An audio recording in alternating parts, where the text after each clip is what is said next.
That's what I say every, about said Wednesday night. I do say that every Wednesday night.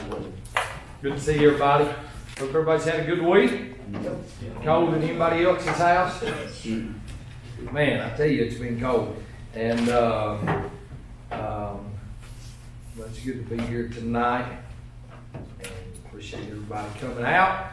We'll get started next week. We're having a revival at our church, so I won't be here, but Brother Granville will be filling in next week, taking care of class next week. So make sure you're here for that. And he'll do a great job. And here's what I told him. Instead of teaching out a book, I told him we kind of done some practical things during this semester. He's been pastoring now for a while and been preaching. How long has Brother Granville been preaching? 13 years. And just great man of God, he really is. And he's pretty much just about going through a church plant right now, really. They had a building and just a couple people, but there where he's at now, man, God's really blessing it. So I told Brother Granville, I said, here's what I want you to do next Tuesday night. I said, I want you to teach on something you wish somebody would have told you when you started. And I told him a couple things that I had dealt with, and I told him to give it to Brother Charlie, and he could tell him the different things that I had dealt with. And I said, teach on something that you wish somebody would have told you. Go ahead, Brother Jim. I can teach it right now. What's that? Go get a job and forget the mess.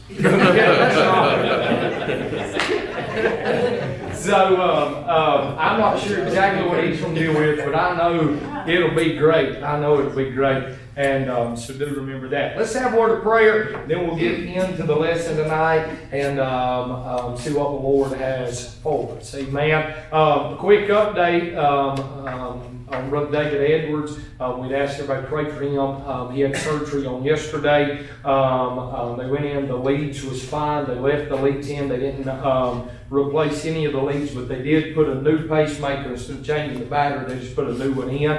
And so hopefully everything will be good. He came back home yesterday evening. I thought that was kind of interesting to go and do something to your heart and then send you back home.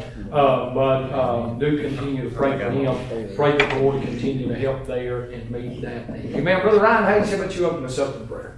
Heavenly Father, Lord, we come to you tonight, God, to thank you. Today we love you, Lord God, for all the blessings you've given to us, Lord. We thank you for the opportunity to come out, Lord God, and learn about your word, Father, and just ask you, Lord God, to equip us with what we need to go out and win souls for you, Lord God. We thank you for the good news about Brother Edwards, Lord God, and just ask you to continue to touch and be with him there, Lord God. Stand with the teachers tonight, Lord, give them the words to say, Father, we may need, give us the hearts, Lord God, to hear.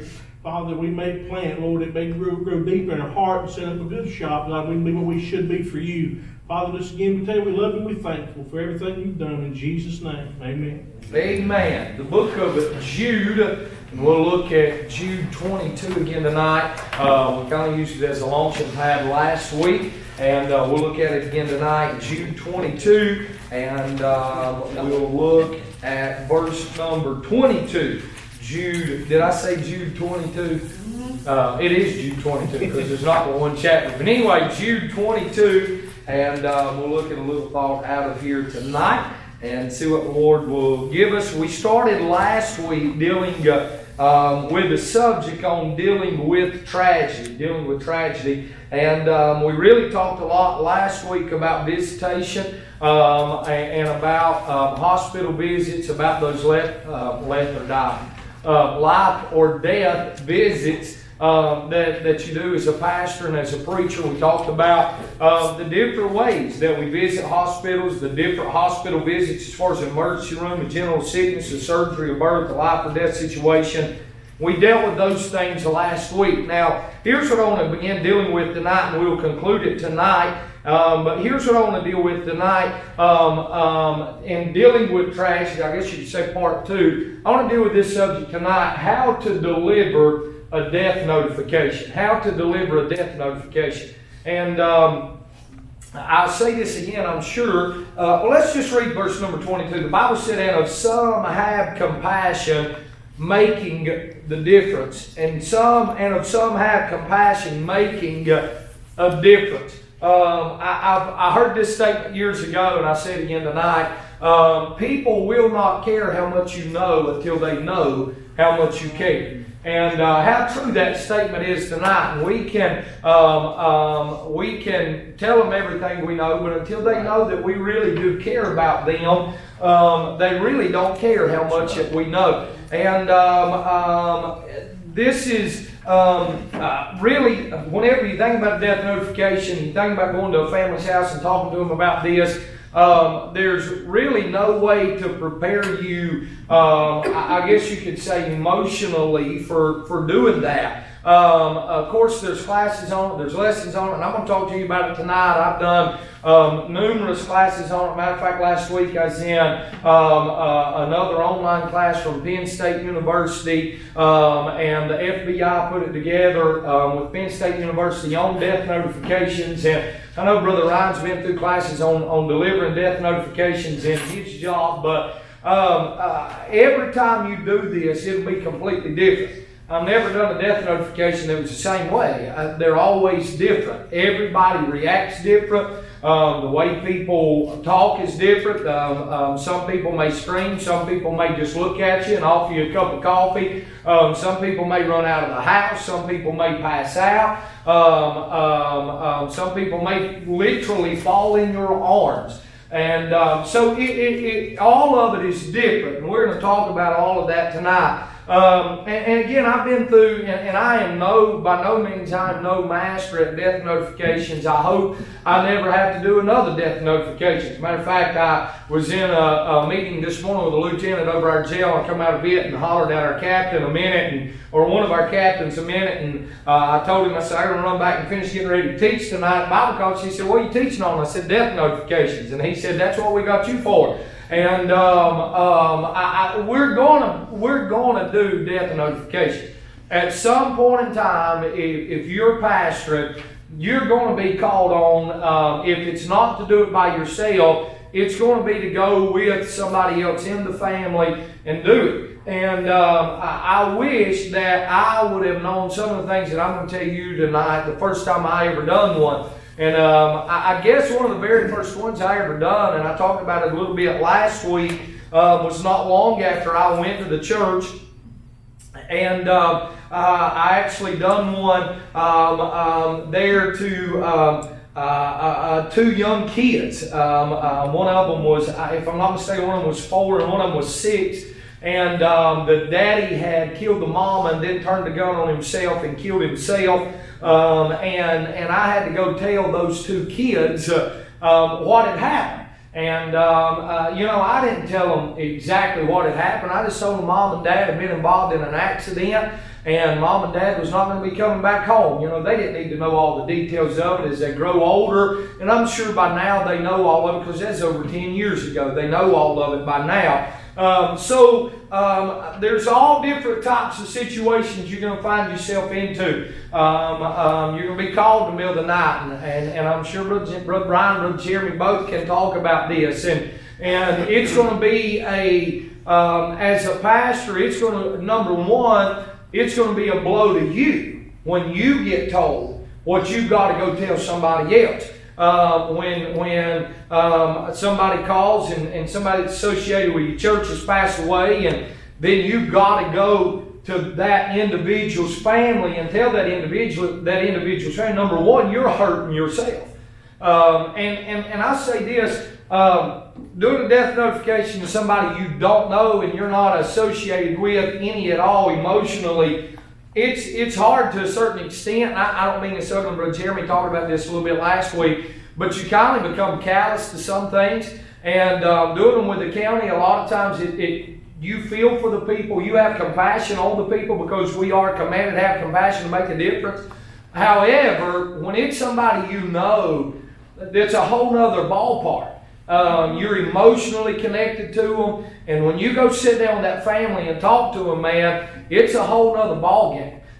So here's what I do. When I do a death notification, whether it's with the county, whether it's somebody in our church, I have a 4-step process. I have a 4-step plan that I go through to do it. And this is things that I've learned in classes and chaplain classes, and sharing hope in times of crisis classes, different things like that. Here's the 4 steps, and I'm going to talk to you individually about it. Here they are. Number 1, plan. Number 2, prepare. Number 3, deliver. And number 4, follow up. And that number 4, and I'll say more about it when I get there, but that's a very important one, that follow up is. Even if it's somebody you don't know, I still encourage you to follow up with that person. And we'll talk more about that. Number 1, plan tonight. Plan tonight. You need a plan when you're going to do a death notification. When you're going to tell somebody that their family has passed away, you need a plan. You really do. A lot of times we, this sounds a little bit crude, but we fly by the seat of our britches. And sometimes we need to stop a second and get our mind together, our thoughts together. Before you do it, you better stop and pray a little bit. You better get a hold of God and ask God to help you before you ever get to that door. So number 1, plan. Let's think about this. I never do, in this plan, I never do a death notification, or I never do a notification alone. I always have somebody else with me. I always have somebody else with me. Now, if it's somebody in our church, and if it's where it can be, my number 1 choice on that's going to be my wife.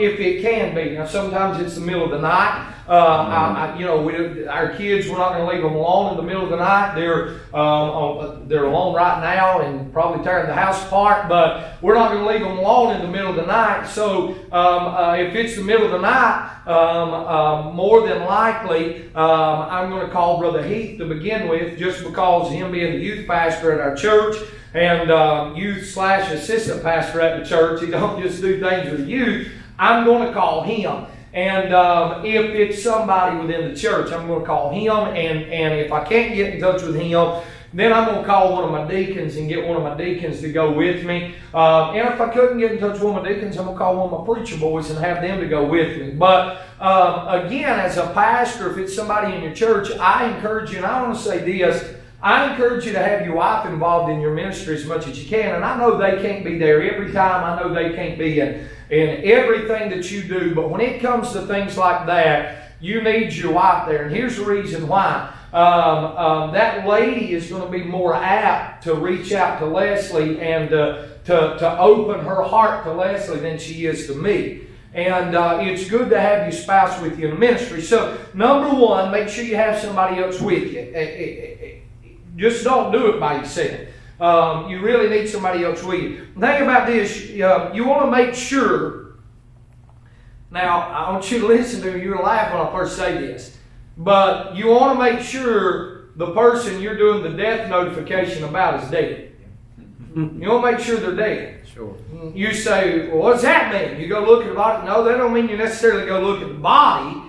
But if it's the middle of the night, if it's 2 o'clock in the morning and somebody in the church calls me and says, Billy is dead, will you go tell his wife, Jane? Here's the first thing I'm going to say. How do you know he's dead? How do you know he's dead?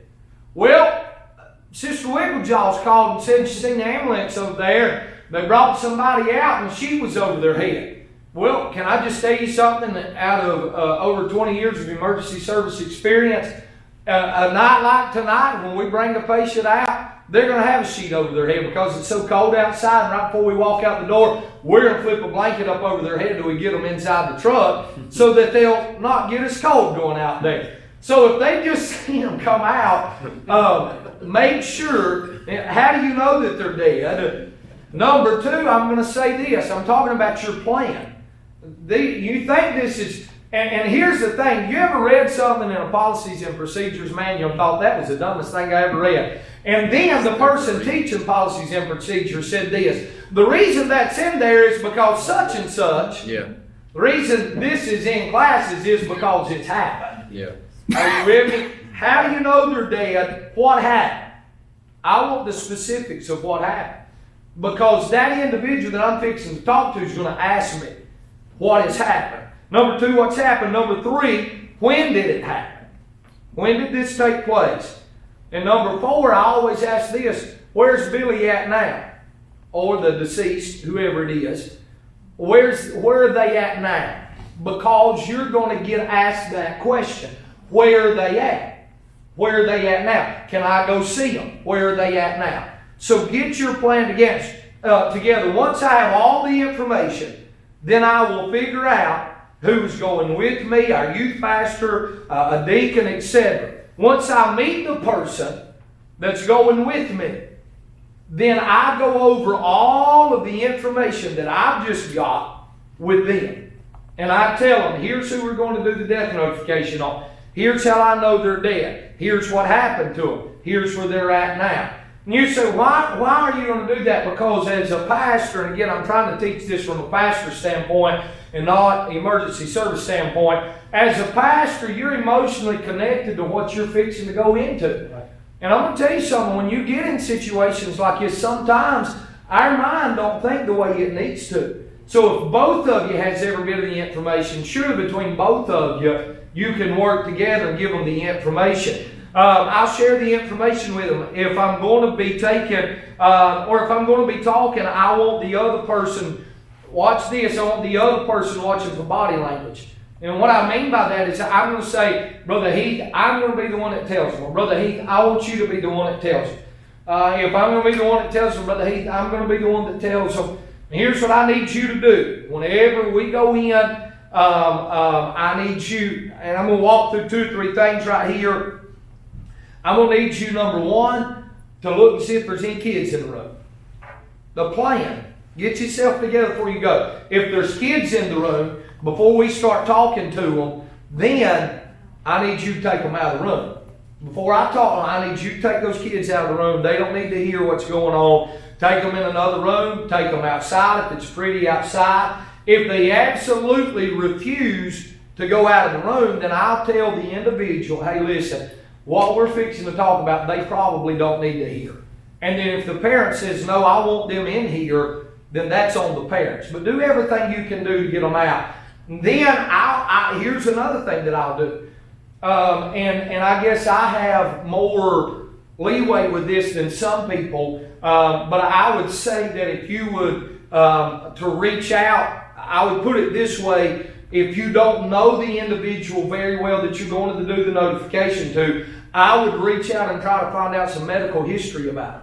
And here's the reason I say that. If I'm going to tell Jane that Billy's dead, and Jane has a major problem with her heart and has just come home from the hospital from major issues with her heart, or she deals with major panic attacks, or there's been 15 calls at that house over the past 2 weeks about medical conditions. I want to know those kind of things so I can watch for that. Go ahead, Brother Jim. Not just medical, but mental. Yes, sir. And when in the moment, in that real tight window, sometimes people react very crazy. They go crazy. Don't let them get by themselves. Kind of follow them. Yes. I mean, because I know a preacher friend a few years back got news like this. He snapped, went in the bedroom before anybody could get to him. He shot himself, killed himself over this type of thing. That, I would say, and then another thing, and you may cover this, but in a moment of tragedy like that, some people block it out. Some people record it in their mind. Yeah. And how you handle that will be held against you, or for you. It can be your greatest asset of that family going forward. So if Yes, you don't sir. have a plan, and that person's got a photographic memory of that situation, and some of them are going to block it out completely. They're not going to remember nothing except that you were there. But some of them, tragedy They makes record people every go, bit of it. their mind goes immediately. They record everything that's said, every look on their face. And I know that to be true. So that's Yes. why he's saying this is so important. Yes, to sir. have a plan. And here's what I do. Number one, if I don't know, and again, if I'm going out with the county, we're going to run everything about it. We're going to know if they're 1073 or if they've had it. Let me back up and rephrase all that. We're going to know if they're mental, if they've been committed. Because here's the thing: you go into a person's house and they're half off their rocker anyway, and then you tell them their mama's just dead, just died. Who knows what they're going to do? So watch them, and then I always, and he hit this, but I was going to hit it too. I always have a chase person. And what I mean by chase person is this: if I'm doing that notification and all of a sudden Billy takes off out the door, then Heath knows before we ever go in the house, if somebody runs out the door, follow them out the door, see where they're going, talk to them. Don't let them get in the car and take off up the road. Don't let them get in a room by themselves. Walk to that room with them. Walk behind them. Go ahead, Especially Brother. if somebody else is involved in that. Absolutely. Absolutely. Especially that, because they may be getting ready Yes. to act. On that photographic memory, several years ago, off Round Peak Church Road, back in there behind where Jasmine's mama lives, there's a pond, and there was two little girls fell in that pond and drowned in that pond on Thanksgiving Eve, on Wednesday evening. And I got there, and whenever I got there, I stepped up in the back of the ambulance. They had got them out. I stepped up in the back of the ambulance to get a patient report because the daddy was on his way there, the daddy and the mama. Or the mama was already there, and the daddy was on his way. And whenever I stepped out of the back, he was running off the hill towards us. And they was hollering at me, pointing towards him. So I stepped over to the side, wouldn't let him in the ambulance, and I said, listen, here's what's going on.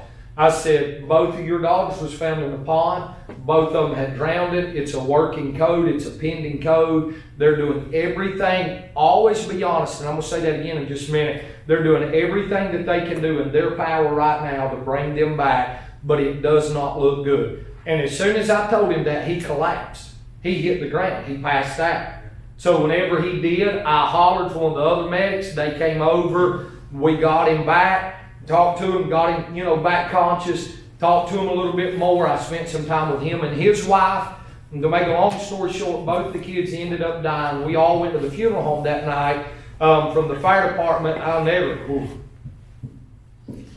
forget going by the coffin. Both of them was laying in the coffin together holding hands. But anyway, as I got to the mama and daddy, I had never seen the mom and daddy before that moment. But when I got to the mom and daddy, the daddy grabbed me and he said, "You're the man that stepped out of the back of the ambulance and talked to me, aren't you?" And I said, "Yes, sir." And I didn't know what he was. I didn't know where to run. I didn't know what to do. I mean, you never know. And he grabbed me, and his wife grabbed me. Leslie probably remembers it, and embraced me. And they said, "You'll never know how much you mean to us. You'll never know what that meant to us, that you took out time from everything that was going on to spend time with us." And if I'd have just shot a line of bull to him right then, he would have remembered that also. Yeah. So have a plan. Not only have a plan, number two, once you get your plan, prepare. Prepare. And we've already hit that a little bit, but here's what I mean for that. Prepare for what's going to happen. Prepare for what's going to happen. If I know, and please don't nobody get mad right here, but every one of us has a few people in our church that has the potential of being crazy. Okay, now let's just all say amen. Amen. And if I'm going to their house, here's what I'm going to do. I'm going to take, of course, a youth pastor, assistant pastor, somebody with me, but then also I'm going to call who's ever working the road that day. I'm going to call the sergeant or the senior officer that's working the road that day or that night, and I'm going to say, "Hey, listen," and this is something you can do, even not in my shoes. You can call your county dispatch and say, "Hey, I'm a pastor. I'm going to do a death notification to a family. They have the potential of flipping. There's a history of it. And is there any way that I could have a deputy's number, or that you could even have a deputy go out with me?" And if they're not absolutely swamped in something, they'll send somebody out with you. Or what I'm going to do personally is I'm going to have them sitting really close by, and I'm going to have them on speed dial, and all I'm going to do is put 33 and hit send. And they know that means help me quick. I'm not even going to put the 10 in it. I'm just going to put 33 and send it to whoever that is, and they're going to come help. So prepare for things like that. If they've been in the hospital, if they have the potential of going crazy, not only plan, but prepare for that. Get yourself ready for it. Pray before you ever go do it. Contact your inner circle. Jesus had an inner circle. Yeah. And I get condemned because I have an inner circle in my church.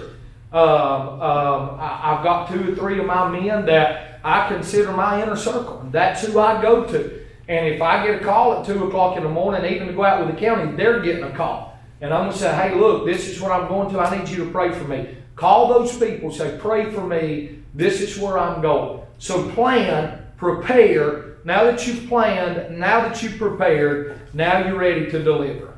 Now you're ready to deliver. Now, on your delivery, we've already said this, and I'll say it again briefly, but on your delivery, man, it's so important that, I want to say it this way, but it's going to sound wrong, that you're professional. And what I mean by that is that you just don't go beat on the door, hey, Billy's dead, I was just going to come by and tell you, and turn around and walk off. Man, in your delivery, it's so important that you're personal and that you have compassion.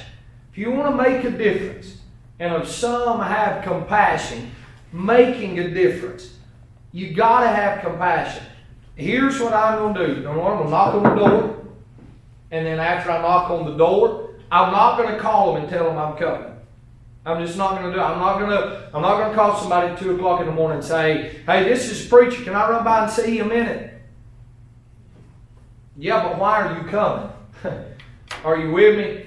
I'm not going to call them. I'm just going to show up. I'm going to knock on their door. When they come to their door, I'm going to say, I need to come in and sit down and talk to you a minute.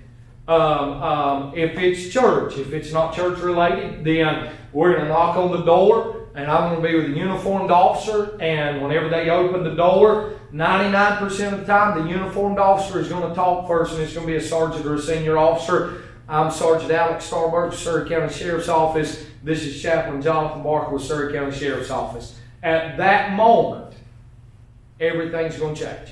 At that moment, emotions is going to fly. Things is going to go crazy, aren't they, Brother Ryan? Because at that moment, when an officer and a chaplain comes to your door, things are not good. Things are not good. Here's what I'm going to do. At that moment, normally they turn it over to me. If I'm the pastor, me and Brother Heath knocked on the door. Hey, look, I need to talk to you. What do you got to say, preacher? I need to come inside and sit down with you and talk. We don't need to talk right here. Can we come inside and sit down with you? No, tell me right here. I had rather come inside and sit down and talk to you. And sometimes, I've even done this before. I placed my hand on their shoulder and said, listen, you really need to sit down. We really need to sit down. And you say, why are you emphasizing that? Because I'm fixing to deliver devastating news to them. And you know what's going to happen?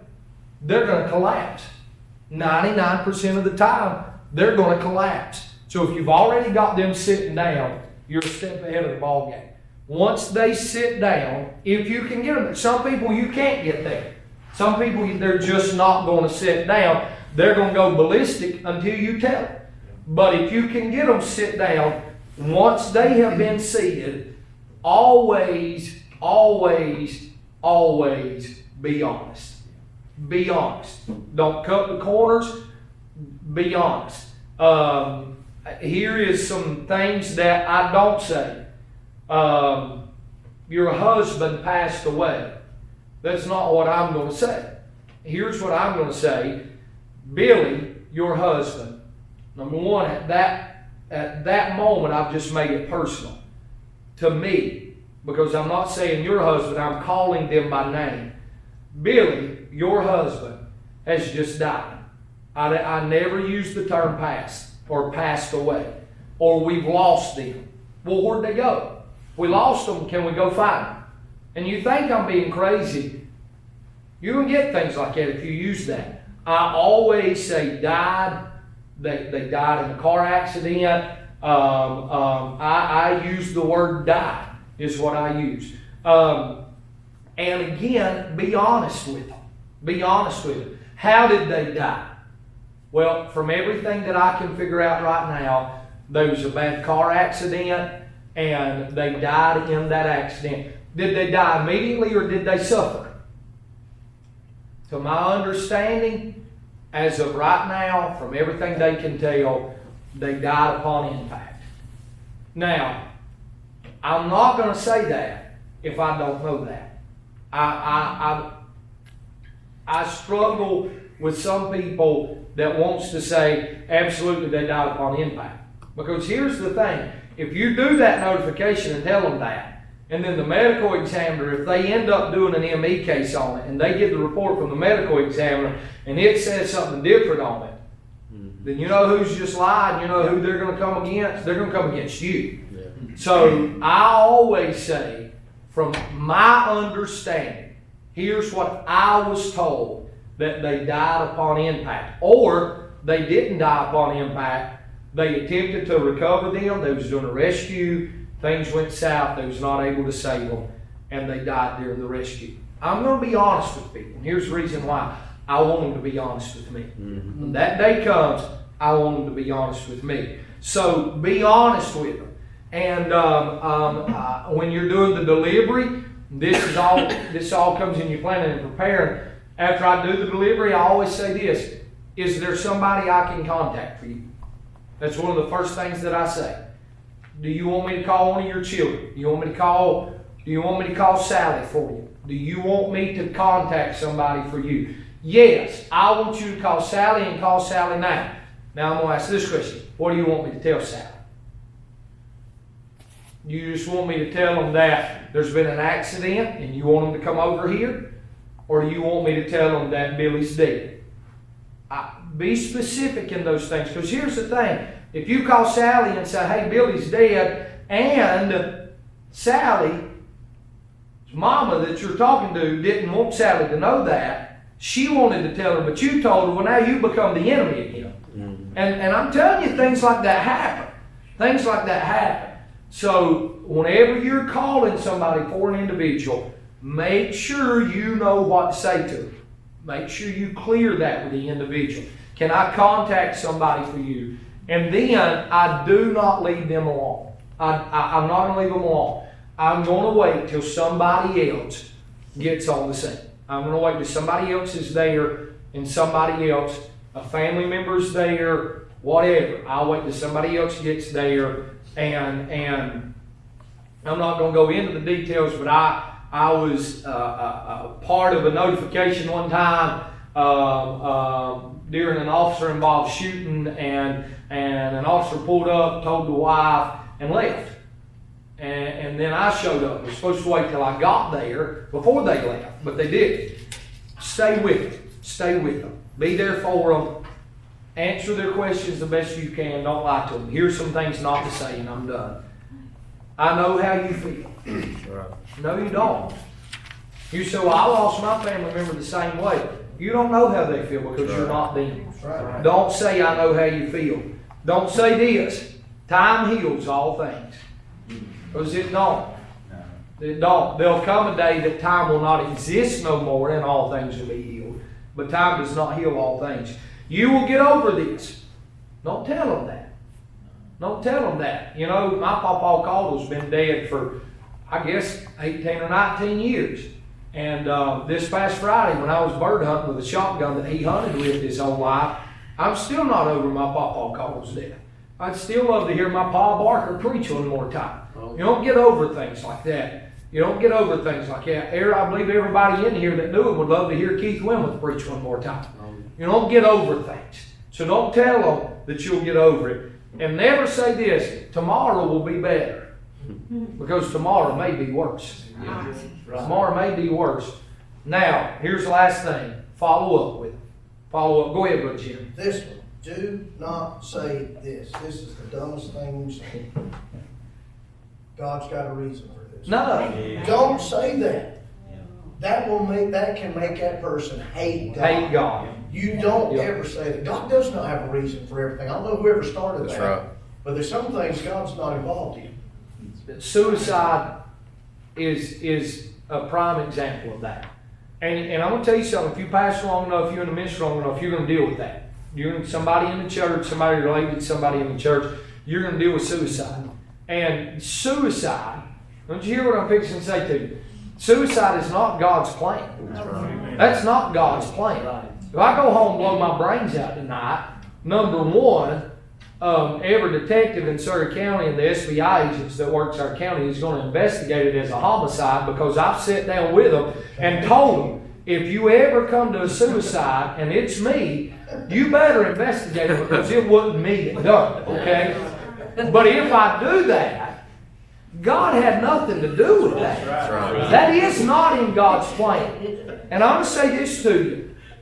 Don't push religion on them. Don't push Bible verses on It's not time. and here's what I say before I leave. Will it be okay if I have a word of prayer with you? I don't just say bow your heads, we're going to pray, because I'm a guest. It's not my house. Amen. Will it be okay if I have a word of prayer with you? And I'm going to say this. I'm going to say two things here. I encourage you to try to get involved in your local fire department and in your local EMS or your local law enforcement, and just say, hey, I'm here for you if you ever need me. I'm a pastor in the community and I'm here for you. We have a lot of people in our church today because I've done that when I went to Amazing Grace. And when you go out with those guys, there's sometimes, let's stop.